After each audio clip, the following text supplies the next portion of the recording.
Shubor nakaslem jong unongsan hima.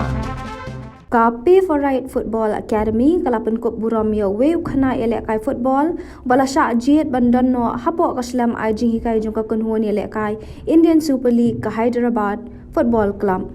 Yau ni khana latip kerteng kum u lamang kansai kharbuli ubade urang ab gol badang khat saus nem karta. Uni orang elek kai ude khun je ikong yatai lang kharbuli na law soton block 5 bad badang puli class 9 Hakilian Memorial School Malki.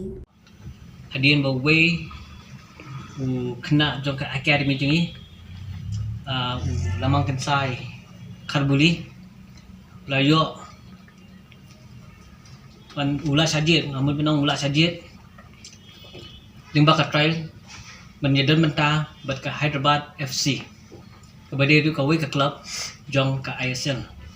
te kum ka academy hi ngidap ka jing ka sokman ka bakrau ba ngui ba uni kunau la yo na bandam menta bat kan ka klub ISL te jong ka under 15 te kum ka academy hi ngimla khamna penpau ya ka jisu sokman te de halo kan ngandom mi wan kan ka por ban penkut buram ni uni kuna jungi hakari kesni te dia tu aku berdai buat aku berdai buat ka jangan jungi lamang tadu diwan join ni ha ni ka academy jungi du aja khatra buat nakal yang jungi bana ki coach tu kita ong siapa utai siapa nak bersistem man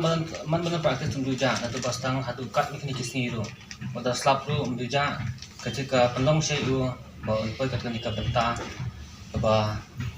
kan saja dah klub nabar laru lah ya simenta bekum ju sebar ka laru lawan mi simenta nak ni ka academy jingi man kan ni ka academy jingi ngem la ka ya tang ni po sulong na ni tang ni po stila jang mi sile bendet tur man laus nem sebar ka sebar jela tambah kini kena kenyo ya ka exposure nah try di limbah kini ki platform bagi ai kaya kalau erap sibun ni kena pun ba kin develop jadi akan yang joka jingla katkum ka norms jongka ka terms and condition apabila kini kalau batang itu players bila ada register CRS bo jongka portal jongka All India Football Federation itu kin haben sir whereas ni hadu mentang palle re kini ka CRS register players bro jong academy po ka CRS penginang plan ba nadu session mathmai tu ba players bro in register po ka CRS jongka All India Football Federation nang malada dan kum kini ki bro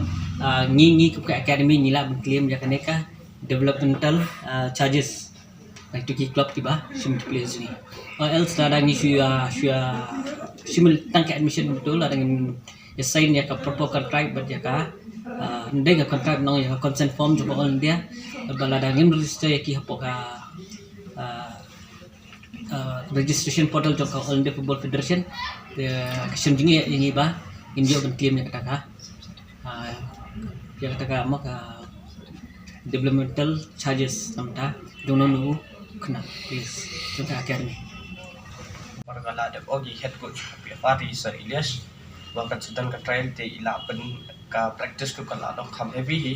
wala dak academy ni te kala long practice tang hapo stayo arsen lai sin repat gale hi hayeng dang lawan school tu jemin gale akasha sa te sa dong ngale ka ga long kapet na YouTube ngakali niki na Sir Ilyas jugido ni coach ngakali ba drills kumna bahade ngale hi kuto ipatai send video te ngale hi komen ba la yo kata klub ISL ba yo la ka te nga tang habis reach tang su ba kan yo la ka ni kiwi klub pa jing sang jo te ba na ka ke na team India hi ba kan yo la ka te kade tang jo ma tang lo tai budget stang nomor ba kap reach tang su ba kan push ka thang first team banyak sama first team tu tak kata yang cukup buram dulu ada kita sama